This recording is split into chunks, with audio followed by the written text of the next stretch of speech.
What's going on, guys? Welcome back to the channel. This is part 2 of our Tesla rebuild that we would consider a salvage rebuilt vehicle, as you can see right here. Again, and if you didn't see the last video, we are working to replace all the parts we can to get this to be a running machine again. In the last video where we left off, we kind of went through everything to figure out exactly what parts we needed to get this suspension geometry back to where it needed to be, and what parts I had to order. Now, I did order a bunch of different stuff. It was a whole fiasco of getting those parts in through different various areas because these guitars are very tough to get parts for, but I was able to do so. And the first thing that I want to focus on is that lower rear arm right there that's shaped like a C that's not supposed to be. I'm going to pull that thing out real quick and I'll set it next to a new one. You guys can see the main part of the damage on this front corner.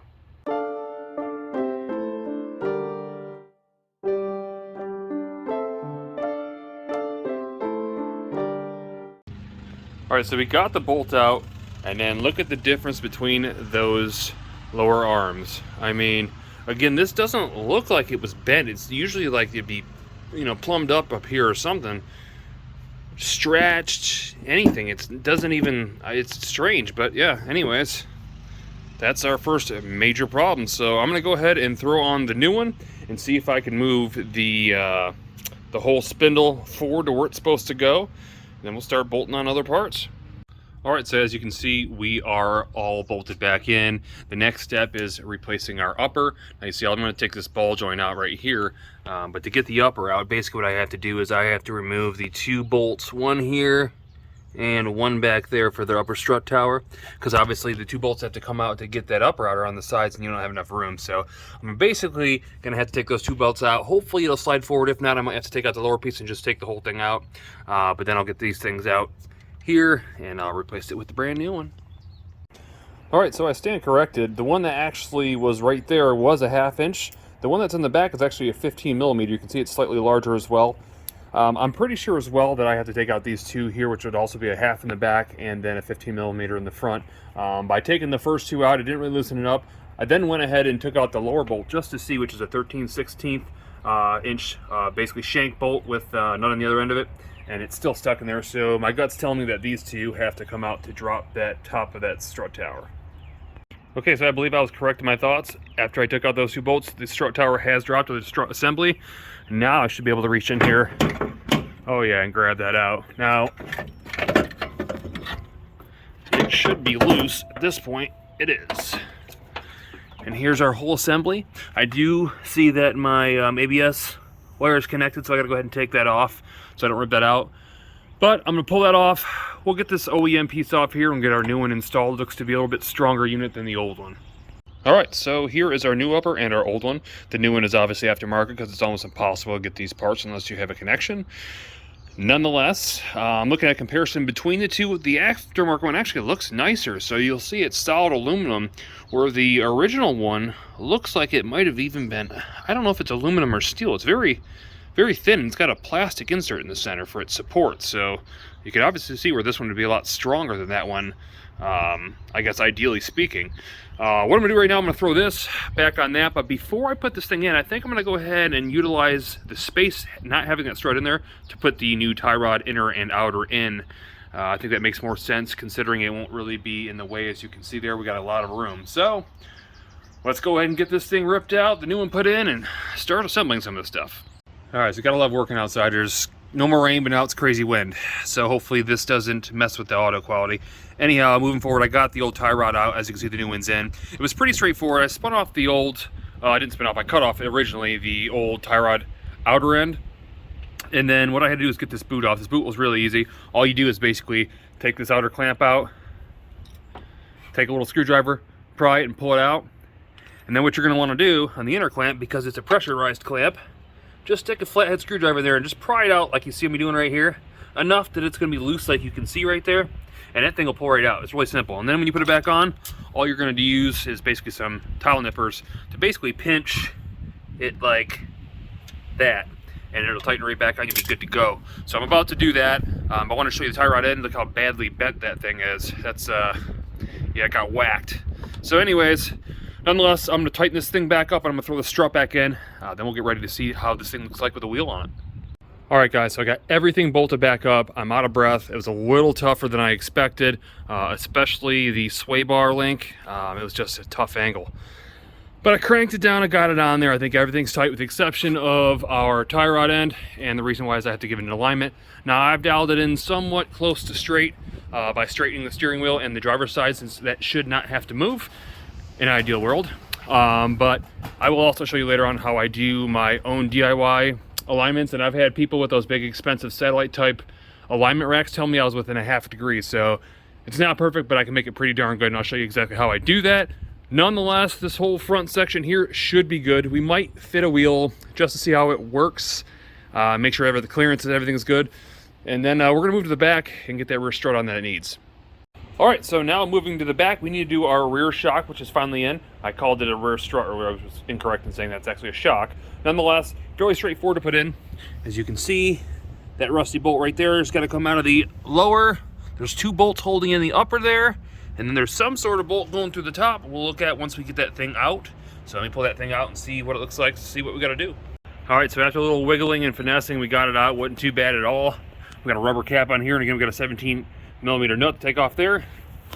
Let's assess the damage. You can kind of see why it was looking kind of funny. So let's do the opposite, get this thing back in. All right, it is back in, and now the passenger side suspension is done for now. Moving forward, it's time to get this thing powered up and working like it's supposed to. So let's go ahead and move forward to the inside back of this car. All right, guys, so in the next part, we are going to be removing the pyro fuse. For those of you who don't know what a pyro fuse is, pyro fuse is typically on gasoline cars, and what happens is if your car gets in an accident, it's basically a little explosive piece that separates the battery terminal, so in case, let's say your vehicle was upside down and leaking fuel, it wouldn't catch spark and catch fire. Now, those of you might be thinking right now, well, why would you need that on an electric car? Kind of the same idea, though. Even though you don't have gasoline, let's say the car flipped upside down and started leaking fluids, and there's a 400+ volt battery, well, that wouldn't be good to touch. So that basically is the same process, except the difference is on a regular car, it's on the 12-volt battery, where this will be on the high-powered battery.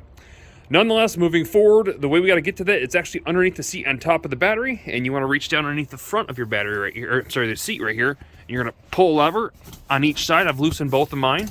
Give you an idea what that looks like. That is the clamp there. That is the lever there. You'll also have connectors in the back here for the heated seats on both sides. I'm going to go ahead and remove those, and then we'll get a better look of the actual battery at the top of the plate that we need to focus on. All right, and here's the area we'll be focusing on. So a little bit of a disclaimer before we get into this.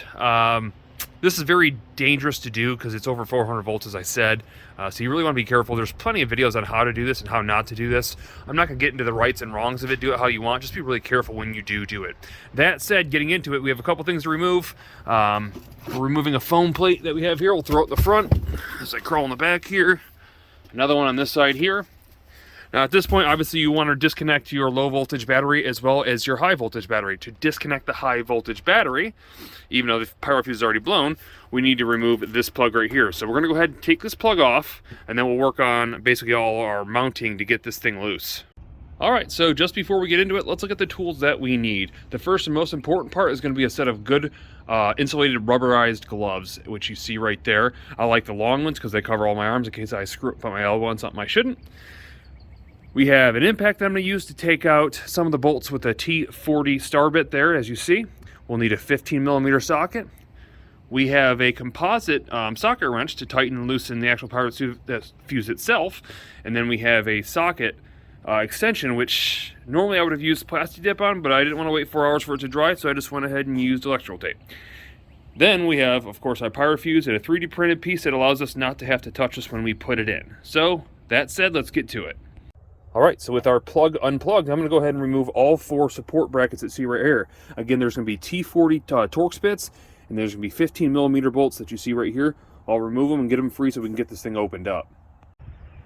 All right, so there's one more important tool that I forgot to share with you guys. It is this socket right here, and this is the socket that you'll need to take off all these bolts that go all the way around. They are retained bolts, so they don't come out. They just stick to this cover, so they won't fall out, but you need what is called a 10 EPR socket, and it's actually a 5-point socket. So I tried everything prior to buying this because it's five-sided. You can't use anything square, triangle, parallel, nothing.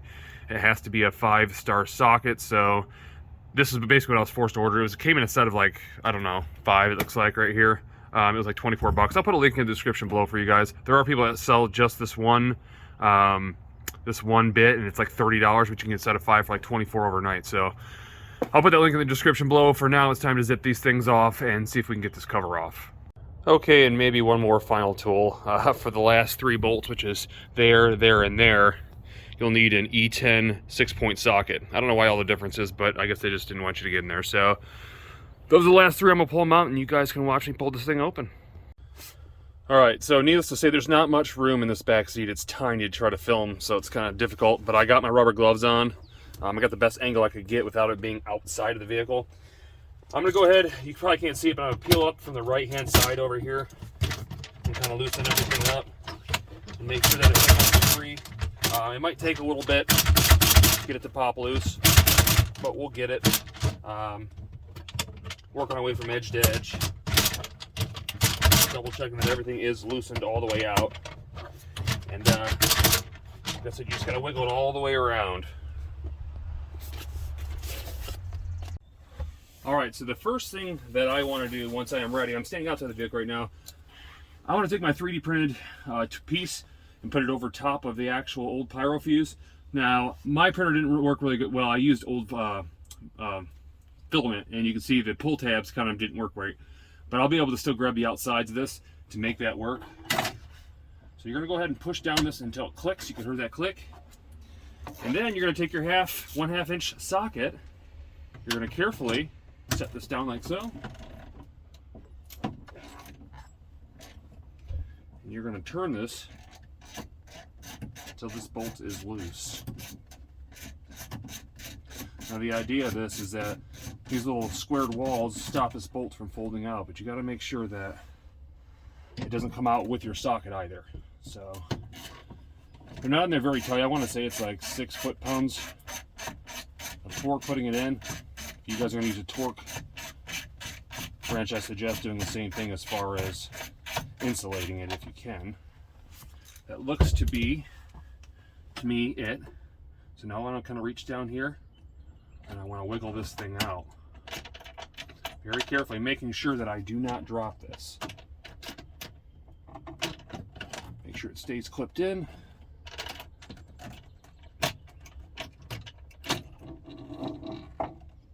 And now it's out. So that's pretty straightforward. We'll go ahead and pop this out. We'll take a look at the fuse. There it is there. It doesn't smell burnt at all, which is slightly concerning. I'm not sure. It does look a little sooted inside, if you can see that. But again, we know we took it out this way. The new one has to go in the same direction, which is going to be like so. So I'm going to go ahead and toss that back in with our cage, holding the bolts, making sure that nothing falls out. If I can get them in here.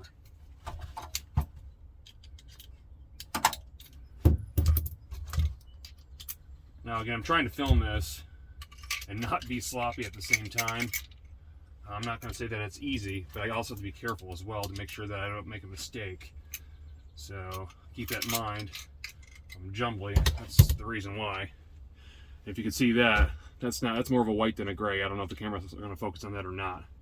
So I'm going to carefully set this thing down in.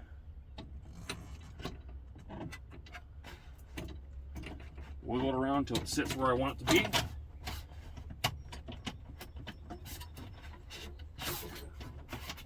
Like so.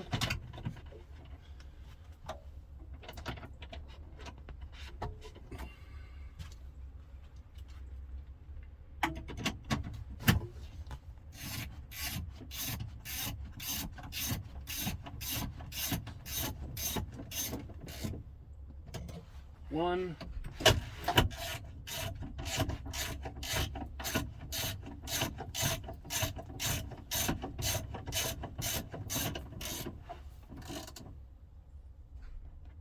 Two. Double check torque on this back one. One. And two. That should be good. Alright, starting to have my doubts whether the Pyro fuse was bad or not, so I decided I wanted to open it up. I took the 6 bolts out and separated it, and clearly, as you can see, that thing is blown. Even though it doesn't smell, Maybe it's just been a period of time, but it's definitely blown. Normally this is connected here as one piece, and the detonation charge actually blows that separate, and that's why you lose connection. So it definitely was blown, that's good, but I think the problem I'm dealing with right now is that I need to have an actual key. So I'm gonna run up to Tesla right now, see if I can get a key for this thing. I'm hoping I don't have to have the vehicle there for obvious reasons, but it is what it is. Let me go see if I can get one. All right, we have one more thing to replace, and it is this fuse right here, because it goes right there. Now, because this car's been screwed with, I have a feeling that they took that piece right there. Now, that third location is actually for the heater, and the heater system does not work. So I'm hoping that when I put this thing back in, it'll work again. Now, there is 3 different fuses. I think one of them is for the motor control, and I don't know what the third one's for, but I know one's for heat, one's for motor, and one's for something else. These are normally 150 bucks. I don't know what they cost through Tesla, but if you buy them online, like everybody, they want to rape you, 150 bucks. That one right there, same brand, 10 bucks. So we're gonna see what that 10 bucks gets us. So I'm gonna go ahead and install that. Looks like 8mm bolts. I'm gonna get my gloves on, zip that on, and then we're gonna power this car up to see if we got a little bit of heat action. All right, so as you can see, it's in, and you can see what I do. I put a piece of tape around these edges every time I had to get something touched in here, just because I don't want, I don't know if it shorts out to that or not, but I wasn't taking a chance. I'm not an electrician, but all I know is this one's definitely much beefier than the little Chinese ones that you see that come with it. So, are both 63 amps, and they hold up to 600 some volts. So, if you want to look at that, those are the numbers that you need. Obviously, the one in the middle, one on the right is the, I assume, OEM, unless it's been replaced before, which it may have. The one on the left is the one that is considered to be the best replacement from what I read. So, let's move forward. Let's plug in the car. Let's see if this thing's got a heater. All right, so system heater is still not working. Oh well, not a big deal. It's not going to ruin my day. I'm going to go ahead and move forward and continue doing what we're doing. All right, so if I'm looking at this right here, VC front, where it says cabin HVAC unavailable, that means that the VC front ECU is what's probably controlling that, and that is one of the ones that's not available because of the mismatched software, so that makes sense. But at least we got the fuse in. Let's go ahead and move forward. All right, guys, so I'm figuring some things out as to why it's not driving. So I got to the point where I can start it from my phone with a remote start, which essentially allows me to get in the car and actually put it in drive. What ends up happening is I can hear power going to the rear motor, which we have an oil leak. It starts leaking out a little bit of oil. We'll address that. But what we got going on is that I have a software update that's not allowing me to drive the car. So essentially, when I first started, before this thing connects to the internet, I have a chance to try to drive it, and then it kicks out because the software update starts updating. And so you'll see right there, it says that there's incompatible software. System software basically means there's an update. And I cannot stop updating it, unfortunately. If I wouldn't have touched it prior and said go ahead and update or look for updates, I probably would have been okay, but I kind of screwed myself on that one. And without a key, I can't do nothing. Now, if I wasn't connected to Wi-Fi, I may have a chance with a key of getting it in drive and going, but I don't have that, so I kind of got screwed there. And so while we're waiting for this thing to update, which may or may not, I don't know, it seems to sit at 100% and then just do that, I'm going to take off the passenger side door card, and the reason for that is the passenger side window isn't working. So I want to try to see if there's anything disconnected, because I am replacing an entire door, but if I need glass or something else, I want to make sure that that is obviously ready and available for me when I need it. So I'm going to go ahead and pull that apart real quick. It's really simple. Let me show you what we got to do. All right, so get these door cards off. It's very simple. You got a cap right here, basically a reflector cap you're going to pop out. You have a bolt behind it, plus a bolt there, and a bolt down there. Once you pop those out, there's going to be clips up here, down here, over here, and up here, as you'd figure. We're basically going to pry that off and get this thing separated. And I do know that these doors have a physical latch, so there's going to be some sort of cable probably connected to that, so we'll have some resistance. But once I get those bolts and everything, or the screws out and everything unclipped, I can see if the window's shattered in there, if we have a disconnect for the power, or what's going on with it.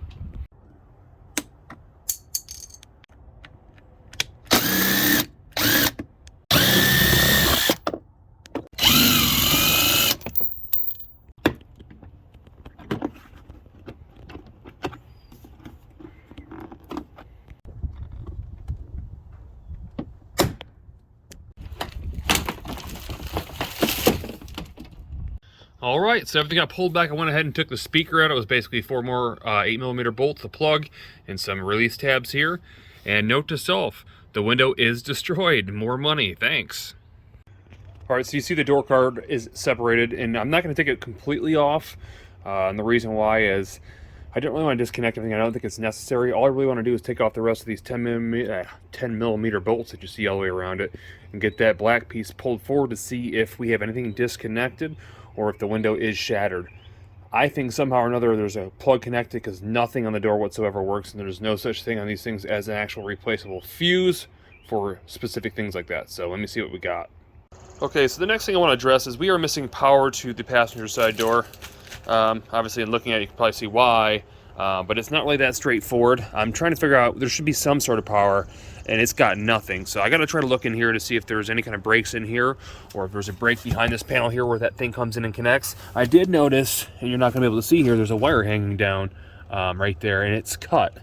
I don't know what that goes to. I would think more so maybe a light that lights up the floor, I guess. I don't know. I guess I'll figure that out, but first thing I think I need to do is, after looking inside this door, is get this panel off and see what I see disconnected in there, because the heating and AC is not working either. So I feel like something might be disconnected in this area. I could be wrong, but pretty much what I'm trying to do is just resolve all the error codes that we have on our screen.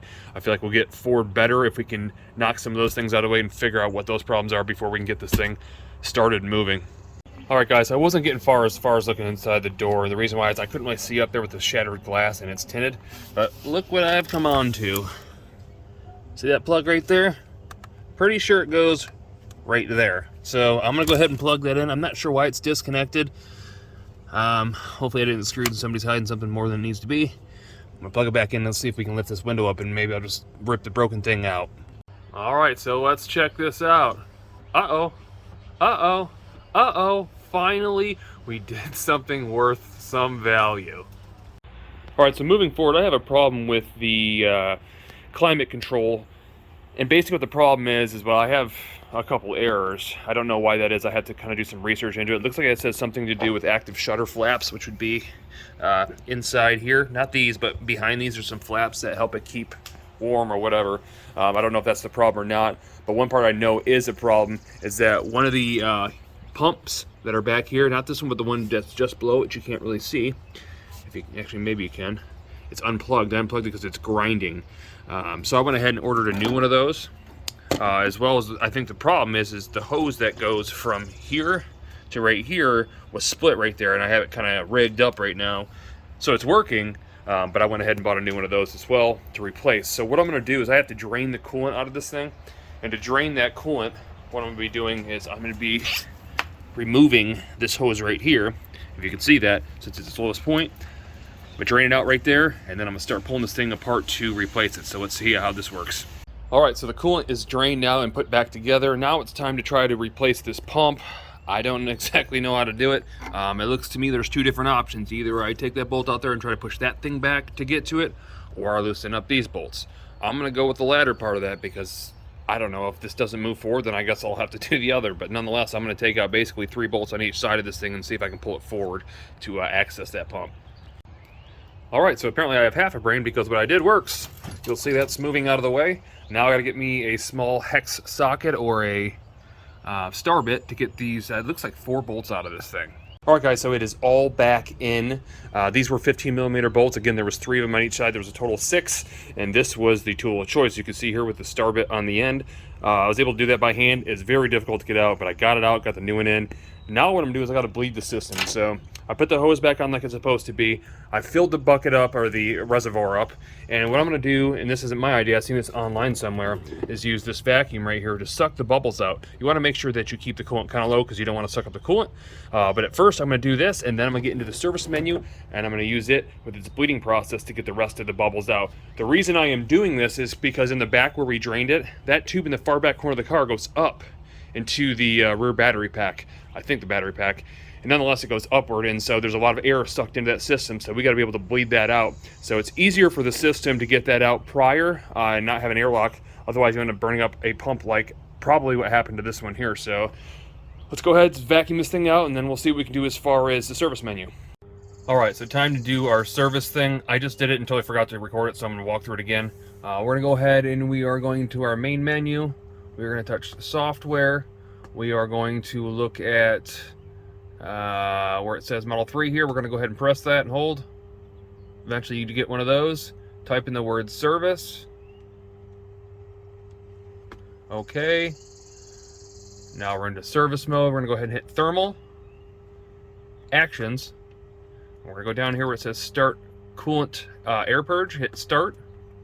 What you need to do now, you need to hold up on your turn stalk with your key where it's supposed to be and press your brake for roughly 10 seconds. So let's do that real quick.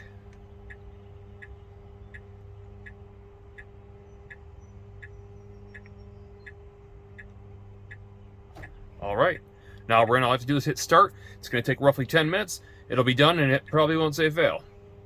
All right, so what we're going to do right now is we need to inspect the motor because I know that's a big problem because the battery isn't reading anything from the motor. We know that there is damage. If we look down in there, we can see back in there, if you can see that, if it'll focus, where the mount is broken in half. So we want to get a little bit better look to see what we're working with or what we got to deal with. So what I got to do is I got to take out this lower valance right here. That's a lower part of the actual rear bumper. This whole panel should come off and we should have access to underneath that back side. It is about to rain, of course. It's Midwest weather. What are we going to do? But let's go ahead and get underneath there and see if we can see if there's anything that's obvious to us. All right, guys, so it looks like as of right now, I've got almost the rear valance off, but it's kind of connected right here. For some reason, it doesn't want to seem to split, so I'm not going to force it. I don't want to ruin it, so I'm forced to take off this whole back bumper. It's not a big deal. It's pretty much already loose anyhow. You can see on the one side here, it just kind of clips in like that. So what I got to do right now is I got to take out the taillights, and they're pretty simple. You got some small bolts holding in, as you see right there. We'll pull those out. We should be able to access the last couple things holding it on right here. And then we'll have to be careful when we take it off because remember all these PDRs or the PDC sensors are in the back. We don't want to rip those out. So I'm going to gently pry that off and then I'll show you exactly what it looks like underneath. All right, taillights are off. Just quick note, there are the two 8mm nuts on the inside here, but these are actually clips that clip on the back side. They're a little bit different for each one, but it just kind of pops in and holds it in. Just be careful when you pull it out, you don't snap the tabs. Nonetheless, 10mm bolt on each side, and this should all disconnect. We should be able to pull this fascia off. All right, guys, the back bumper cover is off. It was kind of nice because all the PDCs stay connected, and it's just one plug you see right there, and it's off. So now it's time to get underneath here. I'm not ready for what I'm about to see. I've not looked at all, so just no idea what this looks like.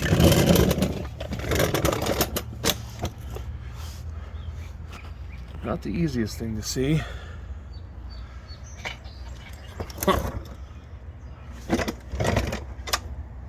Now you guys can see more so where it broke. To be honest, it's hard to see on camera here because it's so low. I gotta lift this thing higher. I want to get it on the lift, but I can't move the car. It's kind of a hassle. And there you can see right, if you can see right there, another area where that mount is snapped.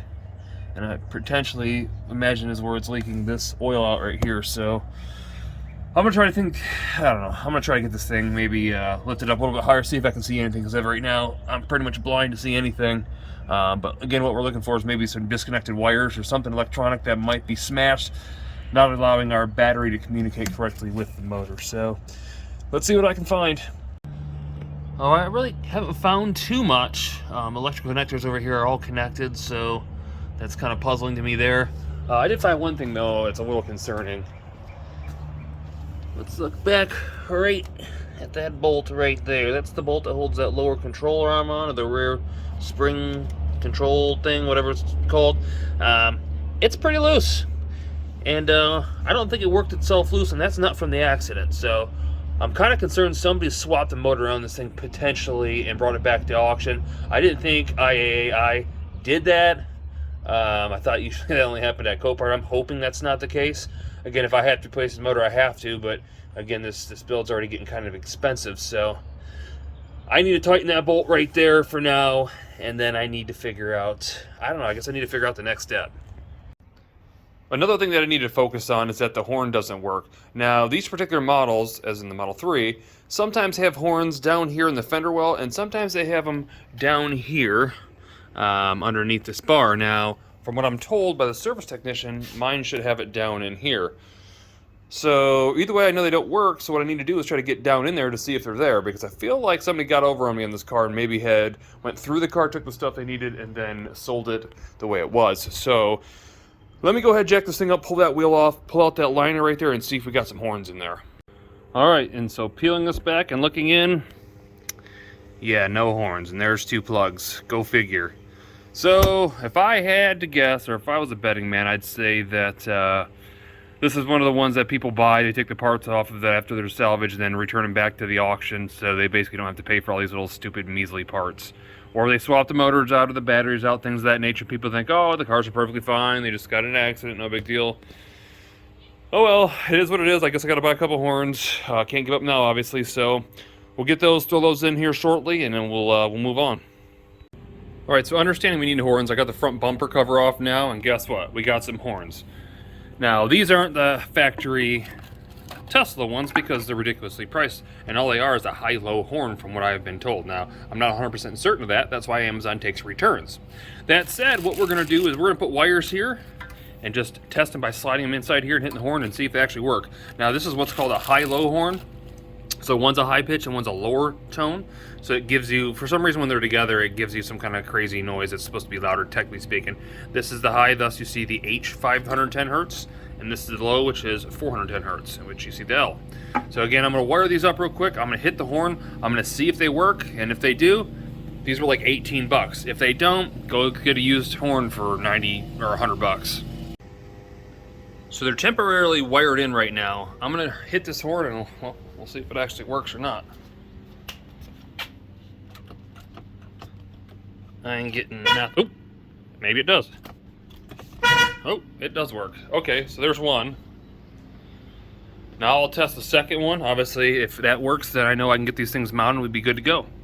They are now both installed and wired in. I'm gonna go ahead and test it real quick just to make sure everything's functioning as supposed to. Whoa, damn, that's loud. Okay, well, that's cool. I don't know if I'm gonna test any of those goofy, maybe I should test one of the goofy tones, I guess. Let's go ahead and check it out. All right, so I went into Toy Box or whatever that's called, and this is Boombox here. And then went ahead and hit horn sound, replace horn with like a fart noise, which, whatever. I hit it, I see it's supposed to be lighting up, but it's not making any noise. I figured that was a situation it may not. And honestly, I'm not gonna play fart noises through my car, so I don't really care about that. And these horns are super loud, like not like uncalming loud, but like loud, get in my way. They work really well. So for 19 bucks, it's a heck of a deal. I definitely suggest doing it if you don't care about making your car fart. Moving forward, one of the small things I had a problem with is I had an error for the ABS sensor saying that it was null and void and was not responding. First thing I did was come in here and look at the sensor. Sensor looks good. Wire looks good all the way back until I got to right there, and you'll see that the sensor is actually unplugged. If I can't see that in focus or not. So really simple one. I'm just gonna go ahead and plug that thing back in. We should be good to go. All right, so I'm trying to do a software update again. And it's time to start using some common sense here because I know I'm not really understanding anything so far, which is somewhat frustrating on its own, but also I'm starting to think, I need to use my brain and the common sense here, and I think I've said this already once. What's happening is we do a software reinstall. So we go into service mode, we hit software reinstall, and what it's doing is reinstalling this particular software that's on the most current ECUs that I have in the car. And what that's doing is basically reinstalling the software because it's already basically installed in some device on this car, and it's just basically reinstalling as if Windows would do the same thing. That said, the problem I have though is right now there's no power going to the PCS, which is the power controller that basically regulates charging and all that. There's no power going to the basically AC unit or the compressor, and there's no power going to the rear drive motor. So those units right there aren't getting updates because there's no power to them. So it can try to update them, but it's never going to reach them. That is the current problem that I'm having. Now, after obviously bringing this to Tesla and trying to understand some of the stuff, they didn't tell me much of anything. I have to kind of use my common sense and figure out, well, okay, there's a few things going on with it, and there's some errors, and those errors are what we have to basically look at and make or comprehend and make some sense out of. So when this is done, I'm going to show you exactly what I mean by those errors. Okay, so now that the update is done being installed, we can go ahead and look at some of the stuff that's happening in here. One thing I want to point out, obviously, is the GTW update failure. Now, basically what this is saying is that the gateway did not install all the software and all the modules. At least one or more of those modules did not get programmed. So we know the rear drive unit and a couple of the other ones that aren't getting power are not gonna update. It's kind of common sense. But one of the other things I wanted to point out to you that's popping up quite a bit is this right here. This is a high voltage pack fault. And basically it says that the HVIL, which is, I believe, the high voltage interlock loop or something like that, a fault is detected. And basically what that is, think of the starter in your gas car. So the starter always has a power and a ground going to it always. So you think it always has power, but it doesn't. It's got a separate basically 12 volt power that when you turn that key and you go to start your car, it gives it that second power and it allows the main power to go to it and allow it to function. It's essentially the same thing with everything in this car that has high voltage input. It has a high voltage contactor, which you'll talk about right here, and that's essentially kind of like your starter. So once you go to start it, it connects and it gives you that power to, let's say, the rear drive unit or the front air compressor or whatever it might be. That said, we know that it is not getting power. And what is happening is if any of those little loops or any of those little contacts in that loop or that area is not good, it will not give power to the contactors and allow power to go to any of those drive units or anything. So that's what we're dealing with right now. But let's go ahead, let's go to the service mode real quick. Let's look at what we're working. Let's go ahead and click on high voltage.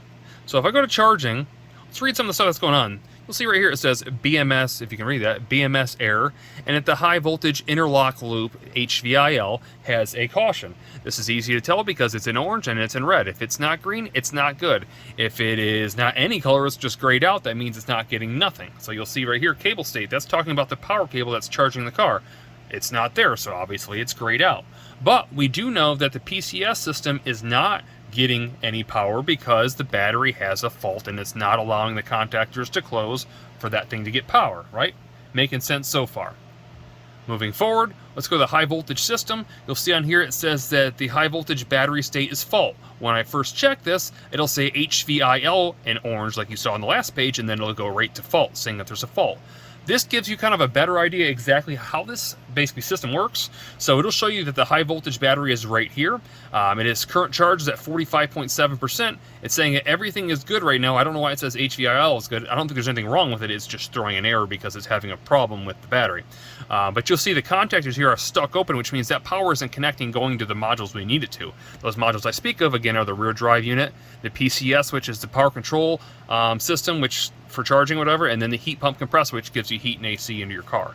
Those things are not working, and for that reason, those not having power, those are not updating, and that's why we have that miss software or whatever it's called. Moving forward, we have high voltage battery. Now, you'll see that we have some green, we have some yellow. There's a warning for the high voltage controller, which is right here. Now, I've swapped this thing out. It's made no difference whatsoever. It actually made it a little more quirky. So definitely not a good thing, but I don't think there's anything wrong with that. If I check the contactors here, so this is the fast charge contactor. This is where power comes into the car. It says it's perfectly fine. This is the positive, I believe. I'm sorry, the negative contactor here. And then there's the positive over here. It's all saying it's good. And then this is our Pyro fuse. That's everything good there.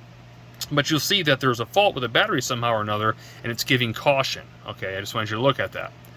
On the next page, what we're going to do is we're going to go to an isolation test, and this is going to isolate where the fault could be. It doesn't really tell you all that much, but what we do is going to touch this here. We're going to step on the brake, hold up the turn signal for 8 seconds. You'll see the countdown there. All right, it's unlocked for 90 minutes. Go ahead and hit isolation test, and we're going to run it. Now, this is probably going to fail, more than likely. Tesla said that it passed. I don't know what that means, how that's possible. It passed for them, and it doesn't for me, but you'll see it says routine failed. The reason I'm doing this, go ahead and close. Let's go back to the battery real quick. Now it's all lit up green. Well, watch this. Now I have an option to test a bunch of different stuff. Reset the high voltage BMS. Yeah, I want to. Why wouldn't I? Let's see if it works. It works. Let's go ahead and reset the high voltage, whatever P stands for. It works. Oh, high voltage controller requires replacement. That's never popped up. Good to see. It's good to see. It never did that before. Okay, great. Let's do this one here. Routine passed. Great. Low power test. This is basically the power that is being sent to the low voltage battery from the high voltage battery, because technically speaking, the big battery charges the little one. It's passed. We're good there. Interface test for the PCS. Now this is strange because it just said it had a failure. Let's see what this thing says. And now it passed. Very strange. And you can ping your BMS to see if your BMS, which is a part in the battery, is getting any power. which I'll show you exactly what the BMS is. It says it's fine. This is kind of cool though. So I kind of found a backdoor into making things work that probably shouldn't work right now. But now it's saying everything's good. So again, that's really strange. Moving forward, we probably know there's some problem with the battery, which is actually worst case scenario that I wanted to have happen, because it's the most expensive. It's not necessarily a game, I couldn't say changer, but ender. And the reason I say that is because just the packs inside the battery alone, the ones that are good at go from anywhere to $700 to $1,500 a piece. You could pull this thing apart and part out the battery and almost get enough to pay for the whole new battery. The only part that sucks is replacing it, and I got a forced post lift, which doesn't allow me to get that battery through the two basically drive lanes that you drive over top of. So I don't know what I'm going to do there. I might have to reach out to somebody else to do that. You saw that caution pop up and then went back to okay. Something's going on with the battery. So what I want to show you is what I found. All right, guys, so at this point, we're going to call this video a wrap. At this point, we actually got 2 keys made, and I got my phone working as a key as well. So that part is settled. As far as the software not reloading or not reinstalling, that's actually due to a short that's in the main high voltage harness that's going from the rear drive inverter to the battery. We found that, we fixed that. Not a big deal. But from this point forward, we're going to start compartmentalizing some of these videos to make it a little bit more simple. Again, this is kind of a 6-month project that has got stretched along, and I want to make it more simple for you guys. You guys don't need to see the struggle. I want to see you guys actually be able to do this yourselves and fix the problem and not have to worry about what I had to worry about. So that said, there's a lot to learn, and we're going to go to separated videos that are like for body and stuff like that from this point forward. We'll have a final one where we'll talk about was this worth it or not, and you guys are definitely going to want to see that. But that said, it's time to move forward. I hope you guys liked the video. If you did, definitely throw that thumbs up. If you're not already, subscribe. You guys got so many more videos to see on this thing. And again, this is a very expensive project. If you guys have already bought one, you guys need to see these videos. It's absolutely imperative you see them. I'll see you in the next one.